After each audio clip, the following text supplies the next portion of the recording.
नमस्कार दोस्तों, मैं कमलेश कुमार। हम लोग sp3d2 तक पढ़ लिए थे। आज का टॉपिक है sp3d3।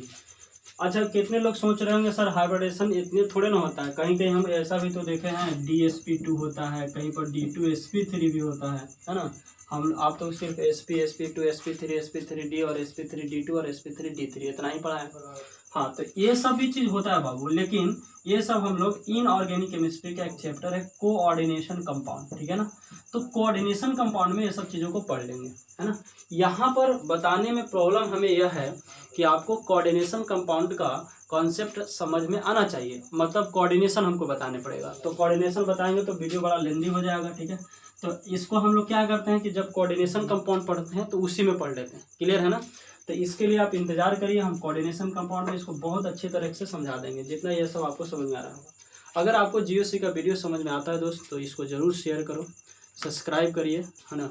आपको ऐसे तो हम समझते होंगे कि कोई प्रॉब्लम नहीं होता होगा, अगर फिर भी प्रॉब्लम होता है तो आप हमें कांटेक्ट कर सकते हैं, हम आपको ज़रूर हेल्प करेंगे, ठीक है ना। अगला जो हम लोग का है वह है sp3d3, ठीक है ना। तो एकदम सिंपल है, एक एस होगा, 3 p होगा और 3 गो डी होगा, sp3d3 बन जाएगा। पिछले में हम लोग जितना भी पढ़े हैं कि अगर sp3d3 है तो उसका ज्योमेट्री कैसा होने वाला है, तो इसका ज्योमेट्री हम ये बनाए, इसमें ध्यान देना। अब ऐसा मेरे पास स्ट्रक्चर है नहीं कि हम आपको दिखाएं, लेकिन आप समझ सकते हो। क्या समझ सकते हो कि सर देखिए, एक सेंट्रल एटम है और 5 गो बॉन्ड यहाँ बना है, यानी बताओ ये स्क्वायर बना है कि पेंटागोन बना है, तो पेंटागोन बना है। तो ये हो गया पेंटागोनल, और एक पिरामिड ऊपर और एक पिरामिड नीचे। तो इसका नाम क्या हो जाएगा बताओ, इसका शेप जो हो जाएगा वो हो जाएगा pentagonal bi pyramidal, pentagonal bi pyramidal, है ना। इसका शेप हो जाएगा बाबू पेंटागोनल बाई पिरामिडल। अब बताओ, ये बोलेंगे कि ये है बॉन्ड, कौन सा बॉन्ड है, आप बोलोगे sir equatorial, like equatorial bond, ठीक है, इक्विटोरियल बॉन्ड सही है आपका आंसर।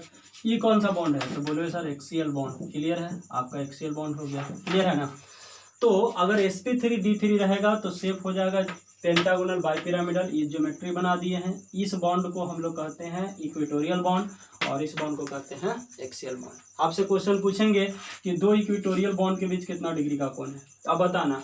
1 2 3 4 5, 5 बराबर भाग में 360 को बांट दीजिए, तो 5 से भाग दे दो 360 को, तो 360 को 5 से भाग देंगे तो 72 डिग्री आ जाएगा, यानी ये जो कोण है वो 72 डिग्री है। अगर हम बोले कि एक एक्सियल और एक इक्वेटोरियल के बीच कितना डिग्री है, तो 90 डिग्री है, क्योंकि लंबवत है, ठीक है ना। तो ये हो गया बॉन्ड की बात, यानी इसमें दो प्रकार के कोण बन रहे हैं, 72 डिग्री और 90 डिग्री, यानी दो इक्वेटोरियल बॉन्ड के बीच 72 डिग्री है और एक एक्सियल और एक इक्वेटोरियल के बीच 90 डिग्री का कोण है, ठीक है दोस्त। यह है आपका एक्सियल बॉन्ड और यह आपका इक्वेटोरियल बॉन्ड, यह है सिर्फ पेंटागोनल बाइपिरामिडल। फिर से ही क्वेश्चन घूम के आ गया कि अगर लोन पेयर ऑफ इलेक्ट्रॉन होगा तब क्या क्या हो सकता है। तो फिर से एक कॉन्सेप्ट आपको याद करने पड़ेगा कि इसमें लोन पेयर ऑफ इलेक्ट्रॉन कहाँ पर रहता है, एक्सियल पर कि इक्वेटोरियल पर। तो याद रखिएगा कि sp3d3 जो शेप है उसमें लोन पेयर ऑफ इलेक्ट्रॉन जो होता है दोस्त वह एक्सियल ही बॉन्ड पर होता है, इक्वेटोरियल बॉन्ड पर नहीं होता है, ठीक है ना। तो इसमें जो अगला कॉन्सेप्ट है आपका, वह अगला कॉन्सेप्ट है कि इन sp3d3 geometry loan pair of electron resize on कौन सा पोजीशन, एक्सियल पोजीशन, ठीक है ना। तो इसको आप लिख लीजिए, इसको आप जल्दी से उतारते जाइए, स्क्रीनशॉट करिए या रोक रोक के वीडियो लिखते जाइएगा, ठीक है ना। हम आगे बढ़ते हैं, ठीक है। तो इन sp3d geometry, in sp3d3 loan pair of electron resize on कौन सा पोजीशन बताओ, axial position, resize on axial position, okay. अब देखो बाबू, फिर से वही बात हम लोग करने वाले क्या कि अब बताओ ज़्यादा कितना लोन पेयर हो सकता है, 2, एक को के हटा देंगे तो बताओ पेंटागोन तो बचेगा ही बचेगा, एक पिरामिड बचेगा, यानी एक लोन पेयर और 6 गो सिग्मा बॉन्ड, तो पेंटागोनल पिरामिडल, दोनों हटा देंगे तो पेंटागोनल प्लेनर, है ना। यानी अगला जो हम लोग लिखने वाले हैं वो क्या है देखिएगा,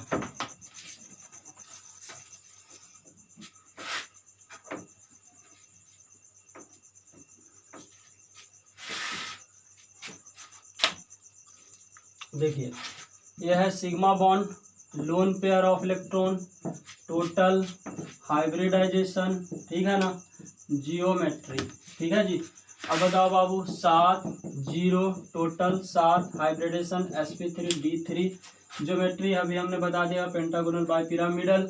नाम लिखना होगा तो लिख देंगे पेंटागोनल बाय पिरामिडल। ठीक है दोस्त, अब आगे बढ़ते हैं। अगला जो है वह है कि 6 सिग्मा बॉन्ड। ठीक है, 6 सिग्मा बॉन्ड, एक lone pair, total 6, hybridization sp3d3। Shape कैसा होगा तो अभी बताए थे कि 5 गो तो रहेगा पेंटागोन, एक पिरामिड हटा दोगे तो नाम क्या हो जाएगा, पेंटागोनल पिरामिडल। Pentagonal pyramidal. ठीक है, अब इसको बना देते हैं पेंटागोनल पिरामिडल।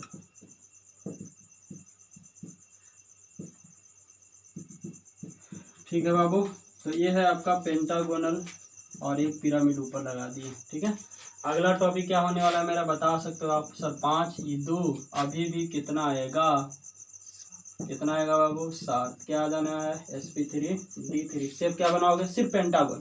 ठीक है ना, तो इसका हो जाएगा शेप पेंटागोनल और प्लेनर। ठीक है ना, तो ये हो गया पेंटागोनल प्लेनर, सिर्फ पेंटागोन बना देना है। तो पेंटागोन हम बना देते हैं, देख लीजिए।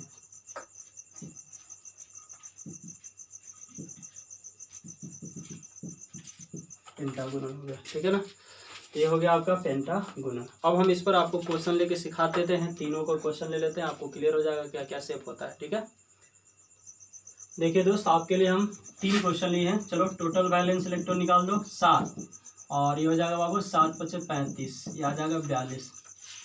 ठीक है ना, 7 आयोडीन के लिए, नहीं गलती हम कर दिए, 7 आयोडीन के लिए, और इसके लिए भी 7 आता है ना, तो 7 में 7 से गुना करेंगे 49 होता है दोस्त। तो 49 और 7 कितना होता है बाबू, 56। 8 से काट दो, 8 × 7 = 56, पूरा पूरा कट गया है ना। तो sigma bond 7, lone pair 0, total 7। अगर टोटल 7 तो हाइब्रिडाइजेशन sp3d3। क्लियर है। टोटल वैलेंस इलेक्ट्रॉन यहाँ पर निकालो बाबू 8, जिनोन है ना, अक्रिय है 8, और ये हो जाएगा बाबू 7 × 6 = 42। 42 और 8 कितना होता है, 50। 50 को कितना से भाग दोगे, 8 से।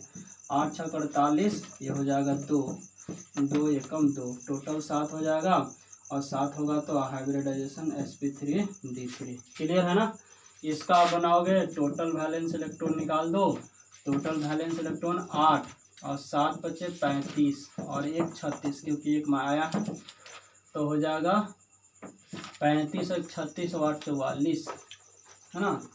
35 और 1 36 और 8 44, 8 बचे 40, 4, ये हो जाएगा 2, अभी भी 7, हाइब्रिडाइजेशन sp3d3। अब देखना बाबू, सब में हाइब्रिड हम ये मिटाल रहे हैं, आप इसको निकाल तो सकते ही हो, हम खाली लिखना चाह रहे हैं। तो अगर हम लिखेंगे तो इसका भी हाइब्रिडाइजेशन sp3d3 आया है, इसका भी हाइब्रिडाइजेशन sp3d3, इसका भी हाइब्रिडाइजेशन sp3d3, और इसका भी हाइब्रिडाइजेशन sp3d3। इसमें सिग्मा बॉन्ड की संख्या कितना है बाबू, 7। लोन पेयर ऑफ इलेक्ट्रॉन की संख्या कितना है, 0। इसमें सिग्मा बॉन्ड की संख्या कितना है, 6। लोन पेयर ऑफ इलेक्ट्रॉन की संख्या 1। ठीक है ना। इसमें सिग्मा बॉन्ड की संख्या कितना आया है, देखो 5, यहाँ पर आया था ना 5। लोन पेयर ऑफ इलेक्ट्रॉन कितना आया है, 2। क्लियर है। अभी बताए थे कि अगर सातों का सातों सिग्मा बॉन्ड है, हाइब्रिडाइजेशन sp3d3, तो शेप कैसा होता है, पेंटागोनल बाय पिरामिडल। तो पेंटागोन बना दो पहले बाबू। पेंटागोन अभी बनाना सिखाएं, 5 साइड्स होनी चाहिए, पेंटागोन हो जाएगा। ये हो गया पेंटागोन। ठीक है ना, और फिर पिरामिडल, तो एक पिरामिड ऊपर और एक पिरामिड नीचे, पेंटागोनल बाय पिरामिडल। फिर क्या बोला कि 6 सिग्मा बॉन्ड, यानी अभी भी जेनॉन को हम लोग बीच में रख देते हैं, 6 सिग्मा बॉन्ड बना देते हैं। देखो 5 गो तो पेंटागोन के लिए बन गया। ठीक है, और इसमें कै गो सिग्मा बॉन्ड, एक और बच गया, तो ये बन गया पेंटागोनल, और एक पिरामिड ऊपर, तो पेंटागोनल पिरामिडल। अच्छा, इसमें बताओ, इसमें 5 गो तो बनाना ही है, तो हमने 5 गो बना दिया। क्लियर है। और फिर क्या बोलता है बाबू, बोलता है कि 2 गो लोन पे रहने दो, तो 2 गो लोन पे रहने दिए। अब बताओ इसका शेप कैसा हो गया, ये हो गया पेंटागोनल बाय पिरामिडल, ये हो गया पेंटागोनल पिरामिडल, और ये हो गया पेंटागोनल प्लेनर, है ना। तो आई होप आपको sp3d3 sp3d2 ये सब का पूरा शेप समझ में आया होगा। चैनल को सब्सक्राइब करें, शेयर करें दोस्त जितना हो सके। आगे हम लोग वीडियो में आगे इसके बाद हम लोग पढ़ने वाले हैं बॉन्ड एंगल, कब पढ़ेंगे resonance. Resonance is the most important for GOC. तो हम जल्दी से रेजोनेंस स्टार्ट करने वाले हैं, आप लोग इसी तरह से बने रहिए, है ना। हम लोग अगले क्लास में पढ़ते हैं।